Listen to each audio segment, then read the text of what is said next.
связано с тем, что в моем значит, присутствии в районном ЦИКе появился неопределенный, значит, неопределенный в каком смысле, ни имени не знаю, ни фамилии не знаю, человек, который представился мне, я никто. Это, ну, как это никто? Ты что здесь, парень, делаешь? Что в ЦИКе ты копошишься в документах, фамилия? Слушайте, вы поймите, не гражданин Абхазии сидит и сканирует списки абхазов, русских, армян, неважно, граждан Абхазии. Это что, где-то допустимо, это где-то вообще такое практикуется, я, честно говоря, не знаю. И вы знаете, я как раз таки вот этот парень бородатый, там первый раз на него мы с ним столкнулись. Я его выпроводил, выдворил от этого кабинета. И в моем обращении к можно я вас перебью? Не надо это за 2 недели было? Да, за 2 недели. Вы об этом проинформировали куда-нибудь? Официально нет, но я думаю, что официальное обращение по телеграм-каналу, по официальному, по СМИ, это было, да, я обращался, ну, может быть, на тот момент еще не успели реагировать, но официальный был, да, официальное обращение к силовикам было, и ЦИКу, в смысле, чтобы обратили на это внимание. Ну, недолго прошло, вы знаете, 5 числа нам позвонили,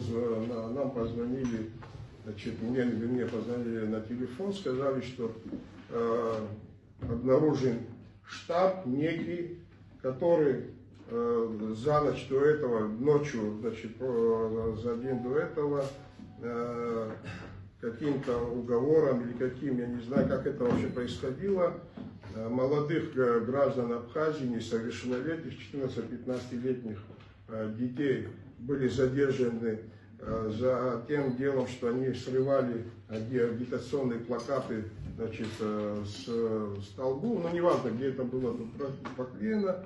И в разговоре с этими детьми дети, значит, сказали, что вот нам вот некие, значит, граждане России с нами разговаривали, нас они наняли, они нам обещали денег. В процессе, где эти люди, они сказали, вот в таком-то месте, там у них штаб, мы завтра утром идем за деньгами.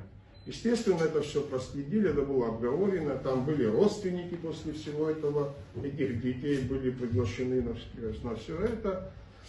Я так понял, что они с родственниками пришли туда, там какой-то у них разговор был, видимо, уже встреча некая произошла. Естественно, я не скрываю, я и Ишсо Иванович Такали, которого, кстати, все хорошо знаете, бывший зам генерального, значит, прокуратуры, зам генерального прокурора Абхазии, в свое время еще работал в Селдезе Абхазии, все его хорошо знают.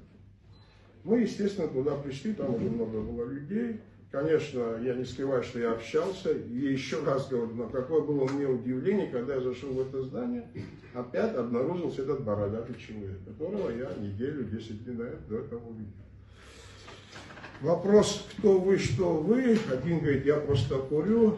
Тот повзрослее, что сидел, он вообще сказал, что он, в смысле, отдыхающий, случайно зашел туда. Ну, вот это уже известный человек Рева, который в своем когда рассказе начал говорить, что вот он редактор газеты некой, и обратился, что к тому человеку, который только что минут за 5-10 говорил, что он вообще отдыхающий, он просто случайно зашел, сказал, что этот человек тоже со мной работает. То есть он начал выдавать все. Этот бородатый, который говорил, что он вообще никогда не был ни в каком ЦИКе, слава богу, есть глава администрации, есть ЦИК, в котором он был, там люди есть, то есть желание есть перепроверить эту информацию, надеюсь, все это можно проверить. Ну, понятно, вся эта ихняя игра, понятно. Ну, я, честно говоря, конечно, не настолько, знаете, что сумасшедший, что там стоять, там физически ими заниматься.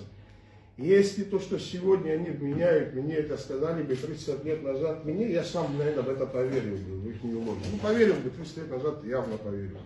То, что они говорили, да. Но я, как государственный человек, представляющий власть Абхазии, хотят, не хотят, это власть наша общая, это наша общая страна, и кто как выглядит, это идет по имиджу Абхазии, поэтому мы все должны стараться быть, в всяком случае, придерживаться неких правил и законов Республики Абхазия. Я, естественно, позвонил сперва в УВД, ребята приехали с УВД, потом я понял, что это, наверное, не совсем УВДшный вопрос. Мы попросили приехать, не я лично звонил, попросили мы ребят с УВД набрать в СКБ, чтобы СКБ приехал. Правда, ребята сразу сработали, ребята пришли. Мы им и, как говорится, их вручили нашим юристам, нашим ребятам. Единственное, мы сразу предупредили, все гаджеты, что мы возьмем, нам нужно кое-что просмотреть. В целости, сохранности, не удаляя никаких информационных, значит, вещей, мы это все передадим. Буквально через некоторое время мы все, значит, вот эти вот гаджеты, телефоны, мы все в СКБ отдали. Вот как бы хронология всего того, что сейчас, может, какие-то детали, сейчас мелочи упускаем. В общем, в принципе, вот такая ситуация была. Теперь, честно говоря, я не знаю, нуждаются ли наши правоохранители в том, чтобы, скажем, предоставить документы, но в любом случае мне это не трудно, я, наверное, председатель СКБ все равно эти документы ему отдам, когда будет он уходить, но некие, как бы, пару документов хочу вам представить. Значит,